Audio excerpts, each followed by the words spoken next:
Shalom, selamat pagi saudara-saudaraku. Kembali kita berjumpa dalam acara The Good News Program bersama saya, Pastor Andre Roland Klein. Suatu sukacita kita bisa bertemu walaupun secara online. Saya berdoa kiranya berkat penyertaan perlindungan Tuhan selalu menyertai Anda dimanapun Anda berada.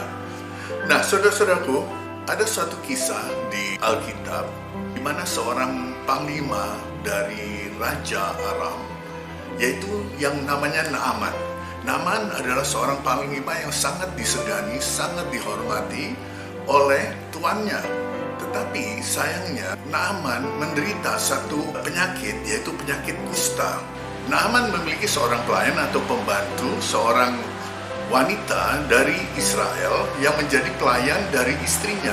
Ketika pelayannya itu melihat Naaman, dia berkata kepada nyonyanya, "Seandainya tuanku itu pergi ke Samaria menemui seorang nabi di Samaria, maka pasti penyakit tuanku itu akan sembuh." Nah, ketika istrinya menyampaikan kepada Naaman, Naaman bercerita akhirnya kepada Raja Aram. Dia katakan, di Israel ada seorang nabi yang dapat menyembuhkan penyakit saya. Karena begitu sayangnya Raja Aram terhadap panglimanya ini, kemudian dia katakan, "Oke, saya akan mengirimkan sebuah surat kepada Raja Israel supaya dia bisa menghadapkan kamu kepada nabi itu." Nah, saudaraku, singkat cerita, akhirnya si raja membuat surat untuk Raja Israel. Lalu berangkatlah Naaman ke Israel sambil membawa surat dari Raja Aram. Dia membawa 10 talenta perak dan 6.000 sikal emas, juga 10 potong pakaian. Dan ketika dia sampai di Israel dan menyerahkan surat itu kepada Raja Israel, dan ketika Raja Israel membaca itu, dia begitu tersinggung, dia mengoyakkan pakaiannya dan dia katakan, "Apakah aku ini Tuhan yang dapat menghidupkan manusia yang mati atau menyembuhkan orang?" Kemudian dia begitu gusar. Nah, di saat Elisa, nabi yang ada di Samaria, mendengar bahwa Raja Israel mengoyakkan pakaiannya, dia berkata kepada Raja Israel, dia katakan, "Kenapa kamu mengoyakkan pakaianmu? Hadapkanlah orang itu kepadaku, supaya mereka tahu ada seorang nabi di Israel." Nah, saudaraku, kemudian Raja Israel mengirimkan Naaman kepada Nabi Elisa. Ketika sampai di depan rumah Elisa, Elisa menyuruh pembantunya untuk berkata kepada Naaman. Elisa sendiri tidak keluar dari rumah itu, dia hanya menyuruh pembantunya untuk berkata-kata kepada Naaman dan menyuruh Naaman untuk mencelupkan dirinya di sungai Yordan sebanyak 7 kali. Ketika Naaman mendengar itu, dia pergi dengan rasa gusar, rasa marah, karena dia berkata, "Seharusnya nabi itu datang keluar dan menggoyang-goyangkan tangannya di tubuhku dan aku menjadi tahir." Tapi saudaraku, pembantu-pembantu Naaman, dia berkata, "Tuanku, seandainya nabi itu memerintahkan sesuatu yang lebih sukar, pasti tuanku akan kerjakan. Sekarang dia hanya meminta tuanku untuk mencelupkan diri di sungai Yordan." Kemudian setelah berpikir, Naaman pergi juga ke sungai Yordan dan mulai mencelupkan dirinya di sungai Yordan.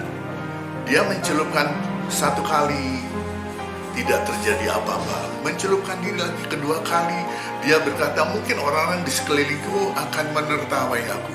Yang ketiga kali dia mencelupkan, dia berkatakan, "Aku ini seperti orang bodoh." Keempat kali dia mencelupkan dirinya, dia katakan, "Apa yang sedang aku lakukan ini?" Tapi dia terus lakukan sampai yang ke-7 kali. Dan ketika dia bangun dari air, setelah dia mencelupkan dirinya 7 kali, maka Naaman menjadi tahir dan kulitnya dikatakan seperti bayi. Nah, saudaraku, banyak kali kita berperilaku seperti Naaman. Demikian juga Tuhan Yesus menawarkan keselamatan kepada kita dengan cara yang sangat mudah. Yaitu, yang pertama, terima Tuhan Yesus sebagai Tuhan dan Juru Selamatmu. Yang kedua, percaya bahwa Yesus sudah mati di atas kayu salib untuk penebusan segala dosa dan kesalahan kita. Yang ketiga, percaya bahwa Tuhan Elohim telah membangkitkan Yesus dari kematian untuk pembenaran kita dan mendudukkannya di samping kanan daripada Elohim. Maka engkau pasti diselamatkan. Banyak sekali di antara kita yang berperilaku seperti Naaman. Elisa memberikan jalan yang begitu mudah hanya dengan mencelupkan diri di sungai Yordan sebanyak 7 kali. Demikian juga Yesus memberikan jalan yang sangat mudah untuk kita dapat diselamatkan. Tetapi sayangnya banyak anak-anak Tuhan berpikir dan beranggapan itu terlalu mudah. Harus ada satu usaha dari kita supaya kita diselamatkan. Kita harus hidup di dalam kekudusan. Kita harus hidup secara benar. Kita harus banyak berdoa. Itu yang timbul dalam pikiran kita. Tapi saudara perhatikan ini.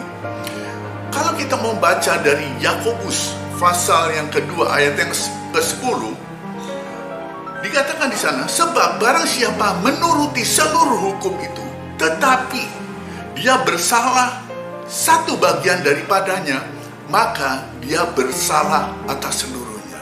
Saudaraku, Tuhan memberikan pilihan kepadamu. Adakah engkau mau memilih cara yang mudah yang Tuhan berikan, yaitu percaya kepada Dia, terima Dia sebagai Tuhan dan Juru Selamatmu, dan percaya bahwa Dia sudah dibangkitkan dan duduk di sebelah kanan Bapa Elohim, maka engkau diselamatkan. Pilihan ada di tangan saudara. Kalau Tuhan sudah memberikan cara yang begitu mudah, mengapa kita ragu dan tidak percaya? Pilihan ada di tangan saudara. Dikasih cara yang gampang, kok pilih yang susah? Tuhan Yesus memberkati. Shalom.